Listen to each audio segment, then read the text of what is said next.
warahmatullahi wabarakatuh. Bismillah, alhamdulillah, assalatu wassalamu ala rasulillah, la hawla wa la quwwata illa billah, amma ba'du.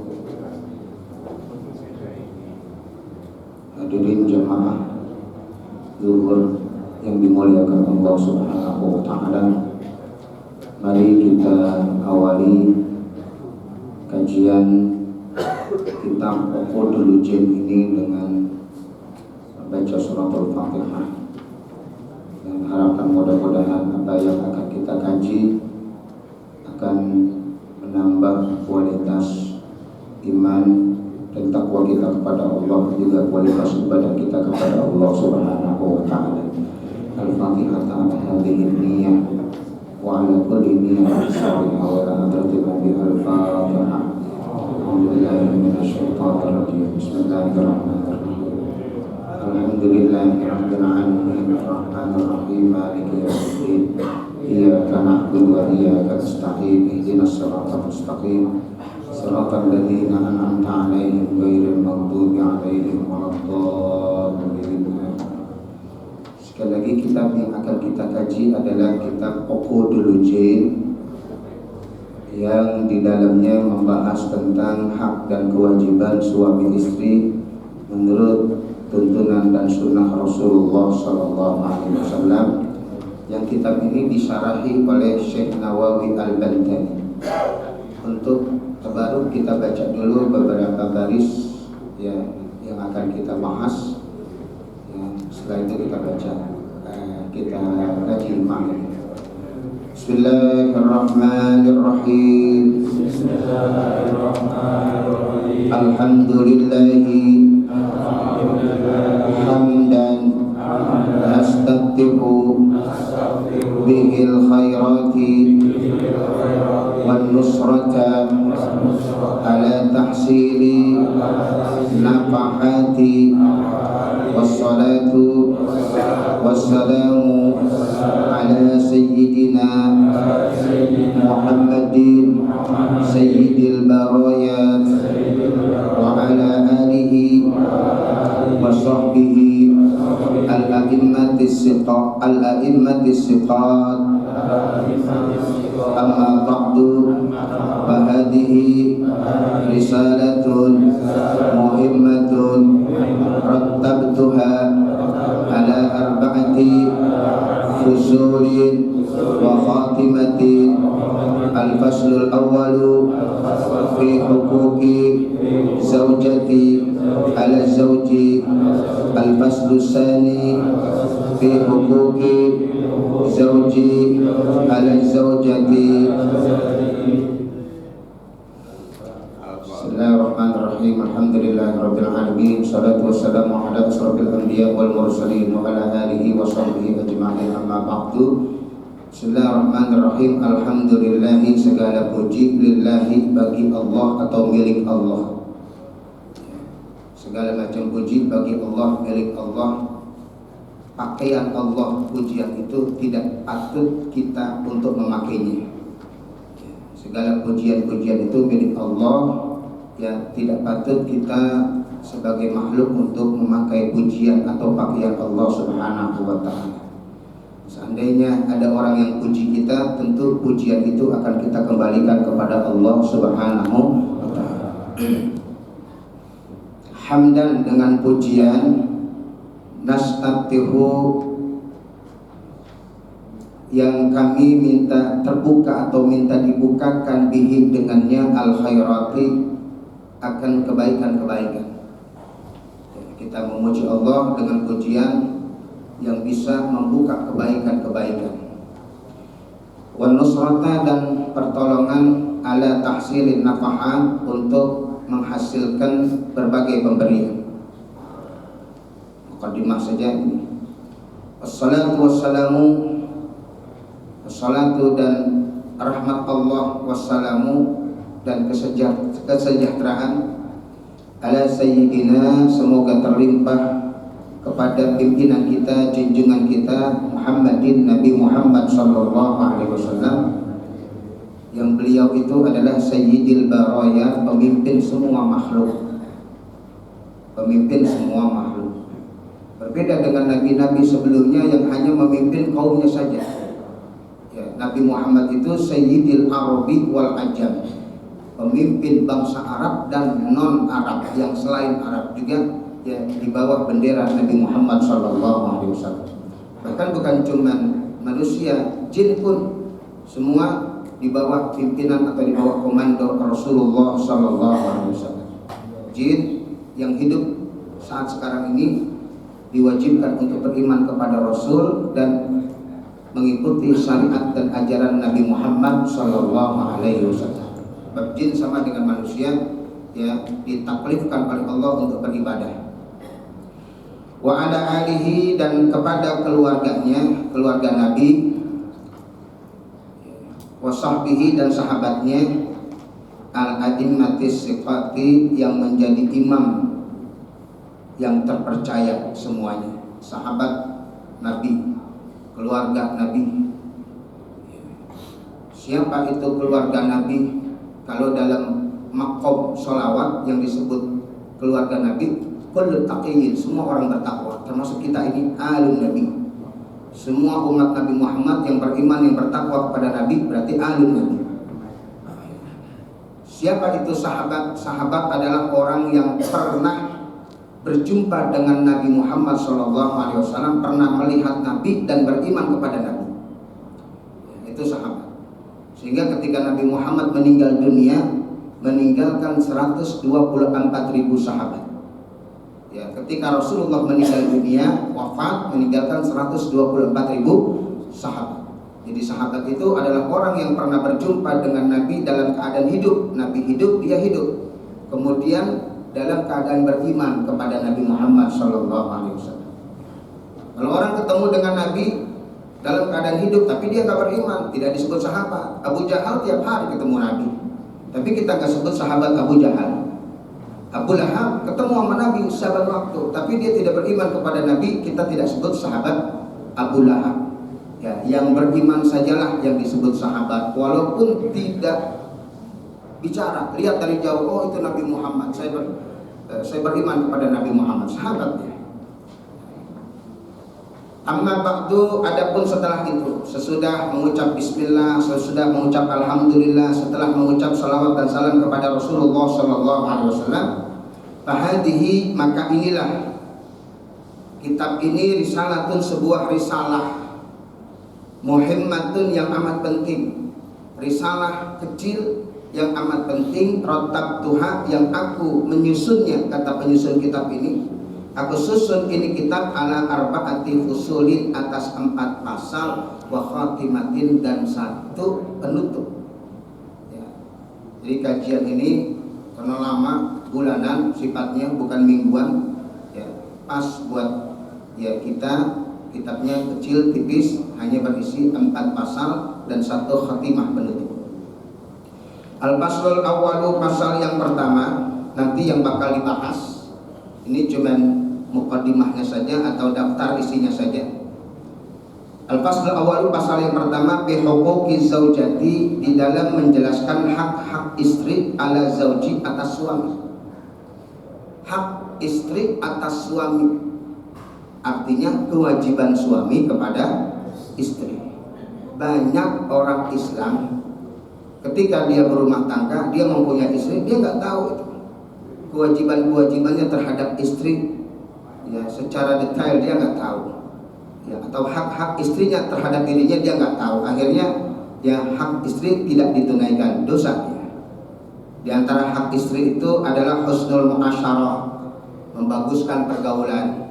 Dulu barangkali bapak-bapak masih ingat waktu ijab qabul, waktu jadi pengantin, selesai ijab qabul sama penghulu dibimbing, ayo Pak baca ini sigot taklik. Apa sigot taklik? Janji setia. Kita baca tuh, sudah ada tulisannya dari KUA. Saya, ya, yang bernama Fulan, ya, setelah akad nikah ini saya berjanji akan mempergauli istri saya dengan sebaik-baiknya, ya, muasyarah bil ma'ruf.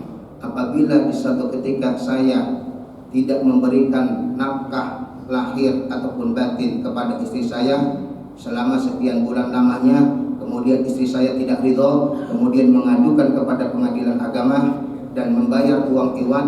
Kalau zaman bapak-bapak dulu 1.000 rupiah barangkali, sekarang udah 10.000 rupiah. Kemudian ya diterima pengaduan saya, maka jatuhlah talak satu saya kepada istri saya, kan begitu. Itu sigat taklid, janji setia, muasyarah bil ma'ruf. Ya, dengan apa muasyarah bil ma'ruf? Bil qaul, dengan ucapan. Dengan ucapan. Nabi kasih contoh. Nabi kalau panggil istrinya ya Humairah, wahai yang pipinya merah, wahai yang pipinya kemerah-merahan. Karena emang Aisyah itu walaupun nggak pakai sedok pipinya merah. Ya Humairah, wahai pipinya yang kemerah-merahan.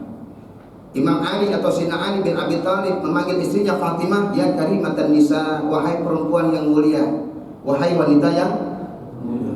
Ya, bagaimana kita panggil istri kita? Ya, mentang-mentang sudah pengantin lama. Dulu waktu masih pengantin baru panggilnya yang sayang. Ya, sekarang panggilnya sudah berubah lagi. Jangan. Ya, muasyarah bil ma'ruf. Ya, diantaranya adalah ucapan yang bagus. Ya, ucapan yang bagus. Kemudian apalagi mu'natuz zauj, memberi biaya istri, itu muasyarah bil ma'ruf. Ya, kewajiban suami kepada istri atau hak istri kepada suami memberikan biaya hidup, sandang, pangan, papan. Sandang pakaian. Dalam kitab Fathul Mu'in itu paling tidak setahun 2 kali tidak kasih pakaian baru, beli pakaian baru buat istri. Ya, paling enggak setahun 2 kali, paling kurang. Paling kurang. Sebab perempuan mah pakaiannya banyak daripada laki-laki ya. Coba lihat lemari pakaian di rumah kita, di kamar kita. Banyakkan pakaian suami atau pakaian istri? Jadi istri, dia pakaian suami sedikit. Ya pakaian istri yang banyak. Sandang, pangan, makan.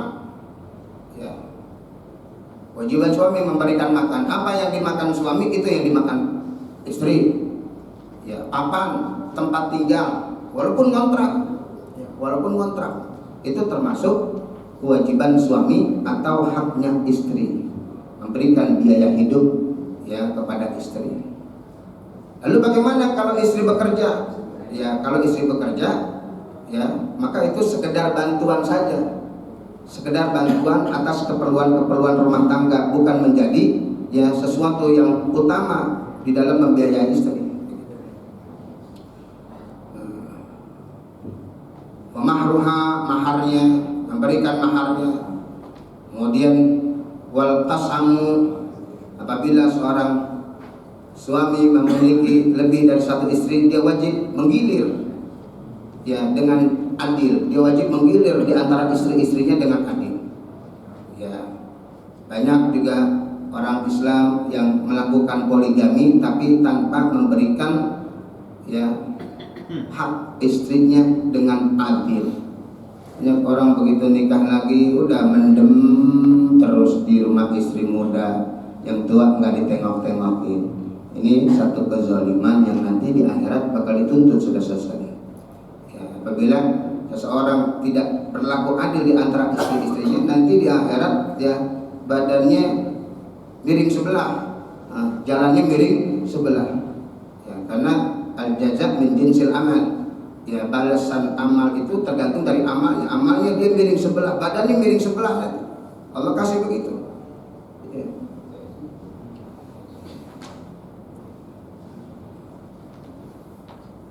Kemudian kewajibannya lagi apa?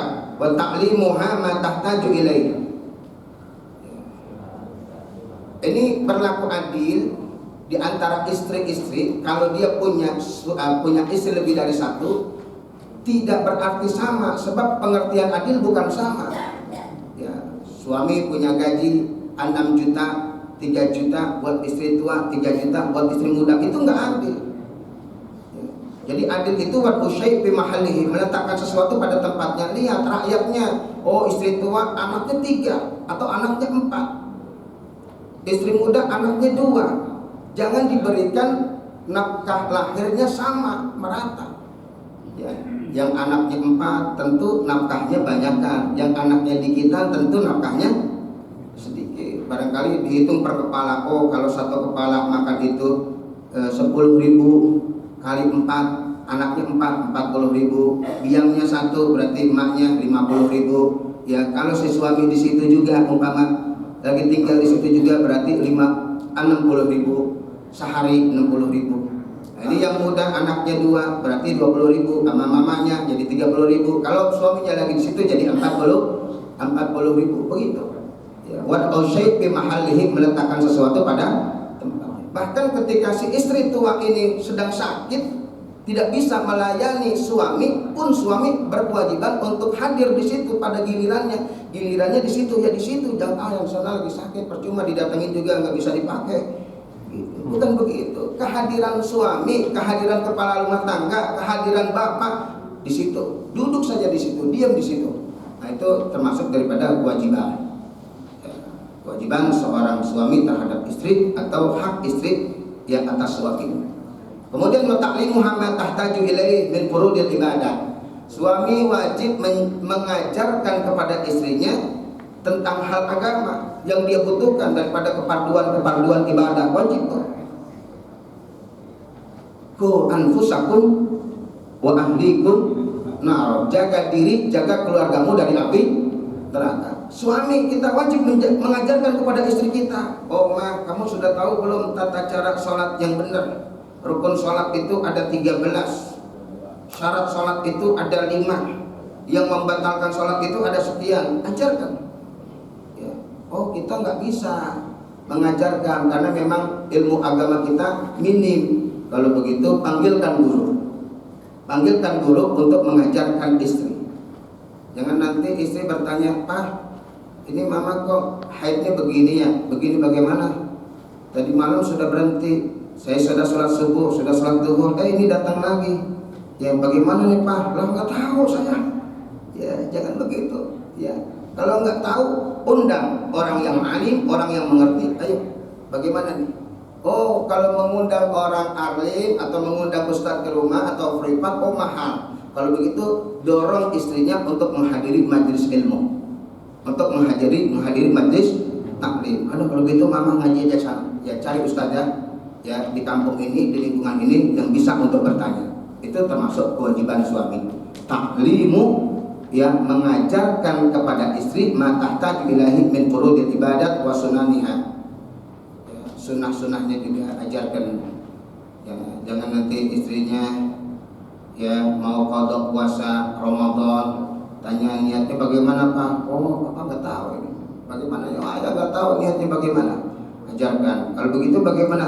Dia tanya kepada orang alim, kemudian jawabannya dia terangkan lagi kepada istrinya. Juga bisa dengan cara yang semacam itu.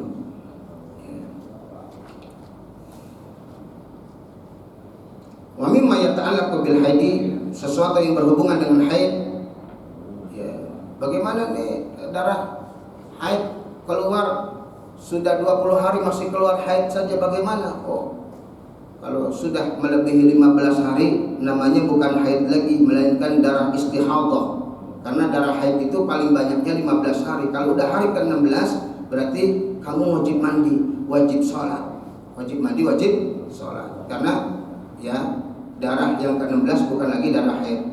Ya, terus sholatnya wudunya bagaimana? Wudunya kalau udah masuk waktu, kalau sudah azan baru wudu.